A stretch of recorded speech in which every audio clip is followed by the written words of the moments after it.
We are live, by the way, on Facebook. You can join the conversation and watch on the Stephen Facebook page. Quite simba reruzivo evangelist taurainesu. Thank you so much. Makadiko Zimbabwe, Mwari wakuitire nyasha. Let me just start in a prayer. Father, we thank you for such a time and opportunity to hear your word. Speak to us, instruct us, correct us, empower us for the glory of your name. In Jesus' mighty name I pray. Amen. Chadodi taure kukosha kweruzivo. Hosea 4:6, not my people perish for lack of knowledge. So chine more value mukunamata kuti munhu ave neruzivo. Maybe the challenge yatina and the people vanoda paridzirwa. We preach for people to believe, but we teach for people to learn. So the challenge yatina sometimes the people, they want the preaching and they don't like the teaching. But the teaching can build you. But the preaching, you just believe. Preaching, that's preaching. We preach for people to believe. But ground strong, teaching. So Bible Jesus wakafamba, he was preaching and teaching the word. So the challenge at nine, the teaching, I'll read 1 Samuel chapter 17 verse 16. Bible not for 40 days, Goliath in the morning and in the evening, while we were and stood this ground, I just threatened at the people of Israel. Imagine an enemy, but for 40 days, any information information in knowledge. Nekuda kwakuti vanhu vanga vakufocus much on Goliath and less on knowing kuti vandiva nani muna Mwari uye Mwari ari kutiviri wawo. Kusvika pazoita step in a boy called David ane information ya Mwari wekwa Israel kugona kwake nekuita kwake. So the challenge yatina sometimes ndeyekuti we lack knowledge nokuti hatina kuisa value pakudzidza. You can see munhu kuchechi chaiko ane makore kana atone chigaro muchechi but asina Bible.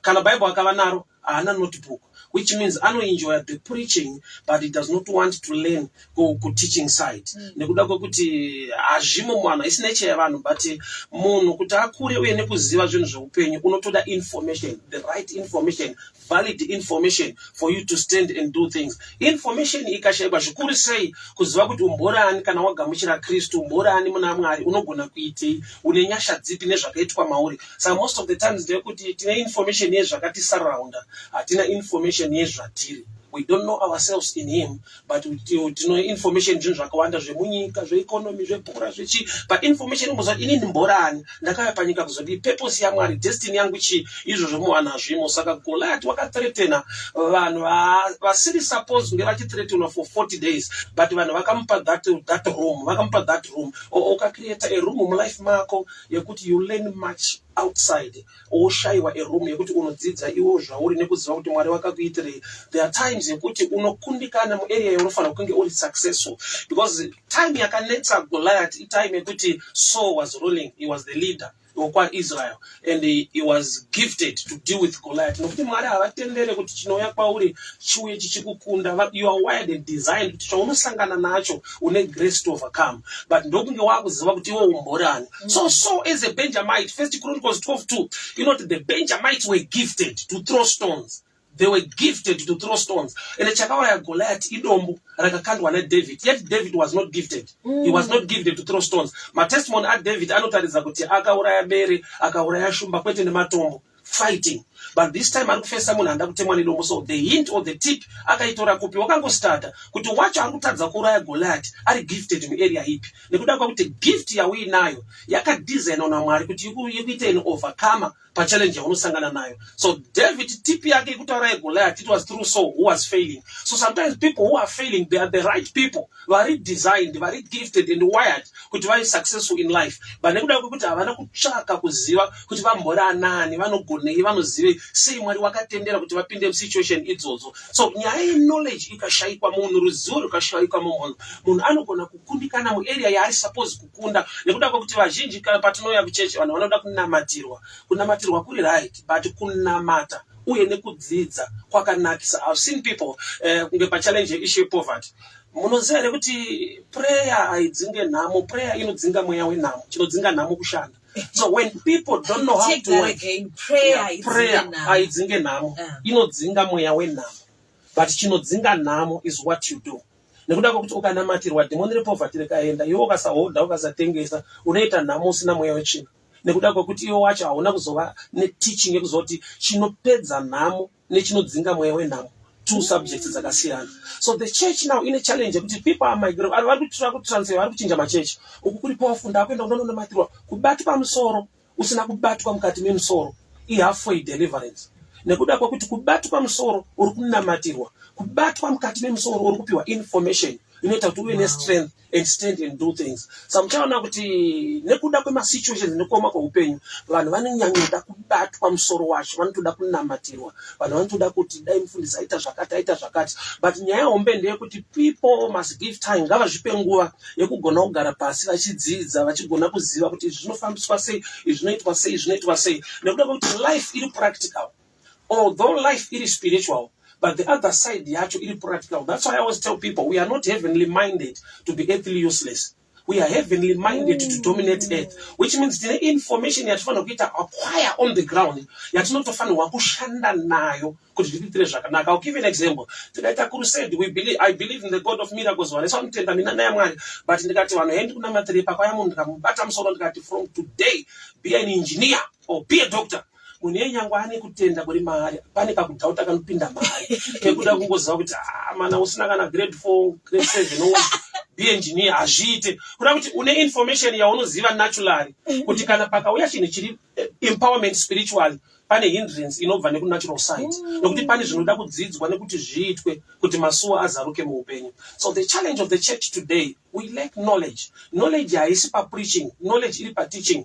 Knowledge preaching ndeyekuti Mwari unogona ndirambe ndakadaro upenyu hunochinja ndo yakazara muvanhu.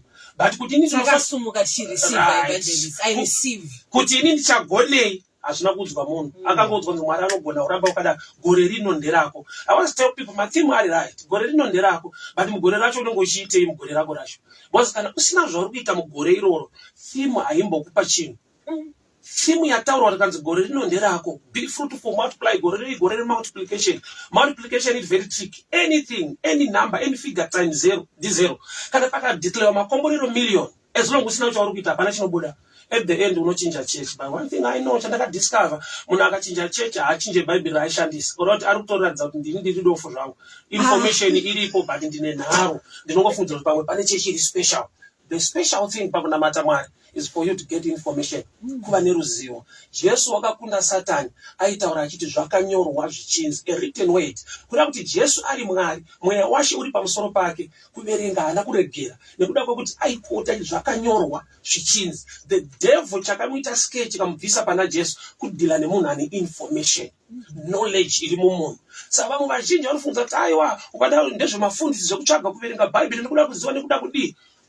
Mufunge munoziva nekuti kuverenga bhaibheri chido hachisi chipo kuzorinzwisisa in a deeper way to teach, but for you to learn unofanira kunge une chido. Saka vazhinji zvimwe zvinhu vanofunza kuti chipo hachisi chido, kutoverenga bhaibheri chitori chido, ichoice.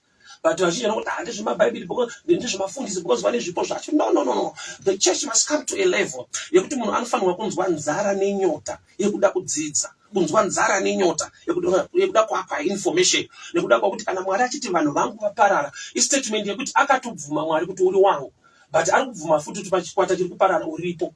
Saka sei Mwari asiri kudefenda vake? Because the statement is very challenging. Kana achiti vanhu my people vaparara, my people, those people in the world and my people vangu. But see, asiri kubatikana Mwari uyu kuti ndevangu, I must defend them. Ari kuti there is a role to play, they must acquire knowledge. Vanhu vangu vaparara nekushaiwa zivo. Kureva kuti zivo inotsvagwa newe munhu. Mwari vanoziva, but chavava kuziva ndechekuti hauzivi saka uchiparara.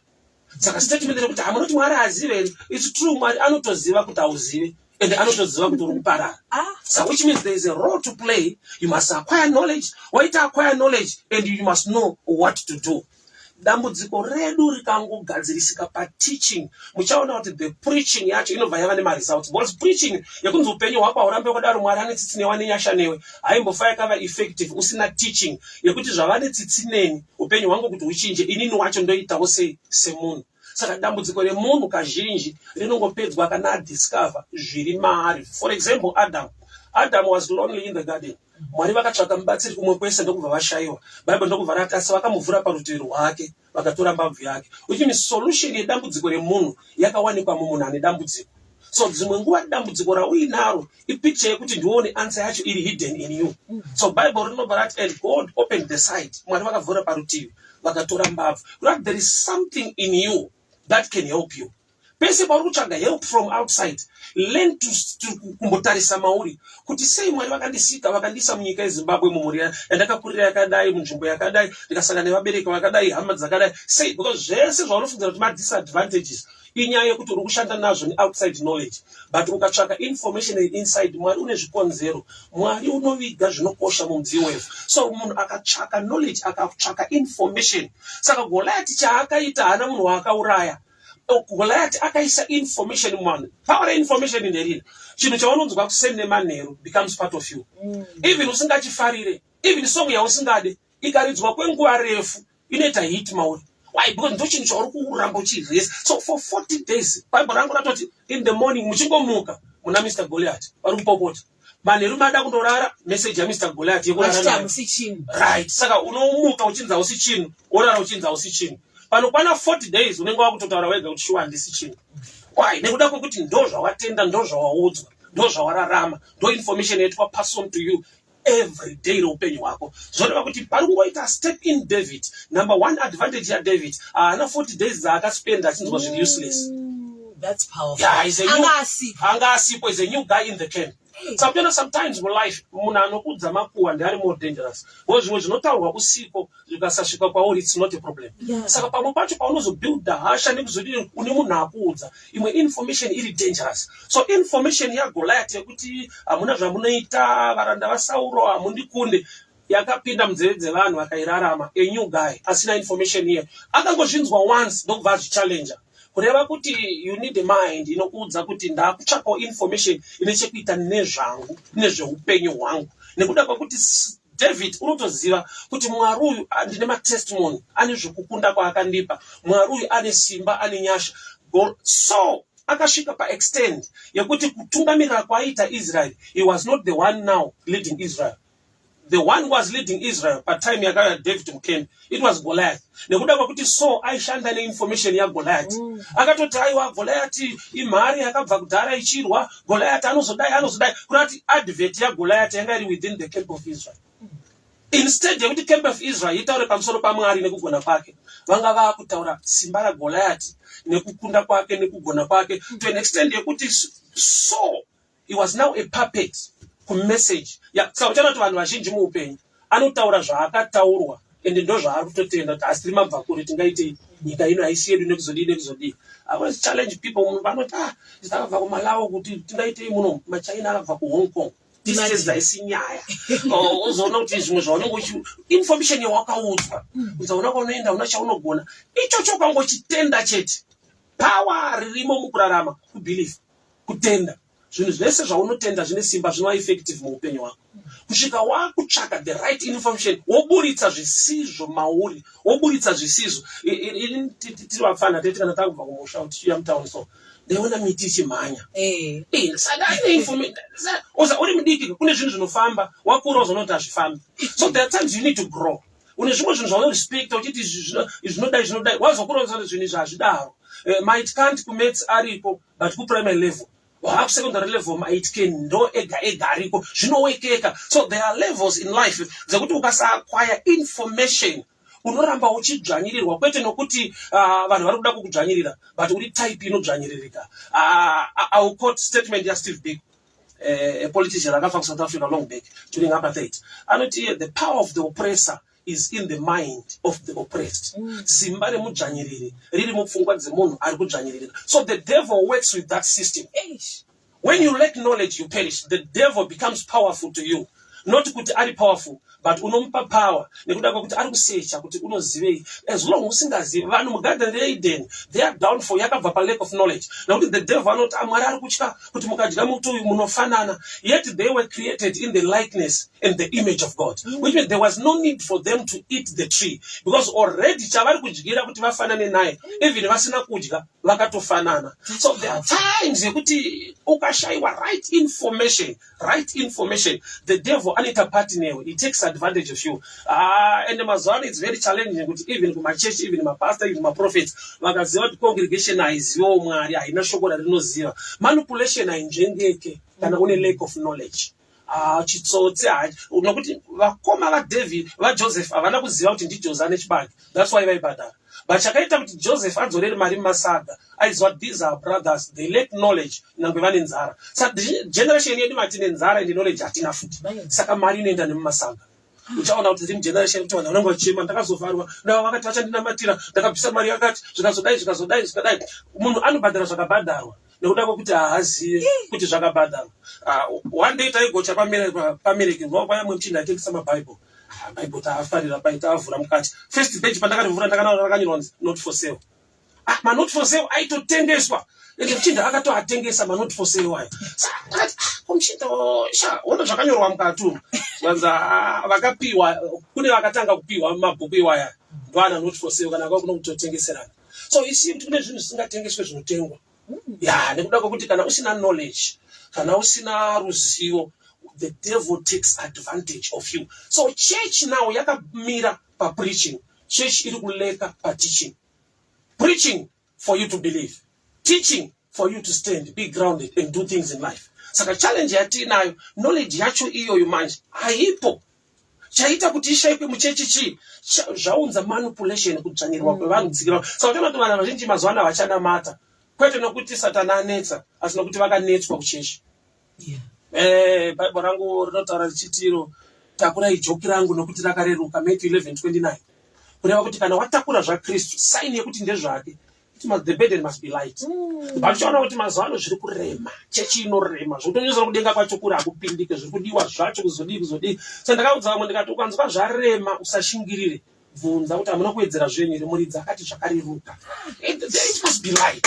Kunamata haisi hondo, kunamata mufaro, kunamata relationship yemunhu naMwari. But these days mamira nekuda kwokuti we lack knowledge. Vanhu vanofunga kuti kana wakuzodai so unenge tanga wakupanduka, chingobvuma zvataurwa hazvina kuipa kuwirirana nezviri kuparidzwa, asi zvakanaka kuonesana kana zvisinamira zvakanaka.